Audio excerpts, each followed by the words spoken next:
আজকে সকালে হঠাৎ করে আমাদের বাসায় গ্যাস ফুরিয়ে গেছে, তাই বোতলটা নিয়ে যাইতেছি বাজারে, দেখি বাজারে গিয়ে গ্যাস পাই কিনা। কারণ দেশে এখন গ্যাসের প্রচুর সংকট, বাজারে গিয়ে পাইতেও পারি না, পাইতে পারি কোনো শিওর নাই। দিন দিন গ্যাসের দাম যেভাবে বাড়তেছে মনে হয় না মানুষ আর বেশি দিন গ্যাস দিয়ে রান্না করব। কারণ কয়া ছিল আগে 1100-1200 টাকা গ্যাসের বোতল, আর এখন 1500-1600-2000ও আছে। তো আপনাদের এদিকে গ্যাস কত করে বেচে, আর আপনারা কি দিয়ে রান্না করেন, লাকড়ি দিয়ে নাকি গ্যাস দিয়ে, তা কমেন্টে অবশ্যই জানাবেন। তো গ্যাস নিয়ে এখন বাসায় চলে আইছি, রাহাদে এখন গ্যাসের বোতলের যে কাগজটা থাকে এটা খুলতেছে, খুললে তারপর আবার আগের জায়গায় নিয়ে রাখতেছে, যেখান থেকে বের করছিল সেখানে নিয়ে গ্যাসের লাইন দিচ্ছে। তারপর আমি সুইচ দিলাম, দিয়ে দেখি আগুন জ্বলতেছে। তো আমরা এখন যে ফলটা খাবো সেটার নাম হচ্ছে ড্রাগন ফল। তো আপনারা কে কি বলে ডাকেন তারা কমেন্টে অবশ্যই জানাবেন। ড্রাগন ফল যে কেড়ে মানুষে খায় আমি বুঝতেই পারি না, কারণ এটার ভিতরে স্বাদ বলতে কিছুই নাই, একদম পানির মতো লাগে।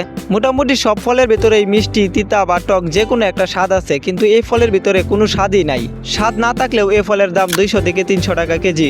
তার কারণ হচ্ছে এই ফলের ভিতরে আছে প্রচুর পরিমাণে ভিটামিন। এই ফলের রং দেখলে বোঝা যায় যে এটার ভিতরে কত রকমের ভিটামিন আছে। এই ভিটামিনের কারণেই মূলত এই ফলের দাম এত বেশি। তো আমি এখন যাইতেছি বাজারে কিছু কাগজ ফটোকপি করার জন্য।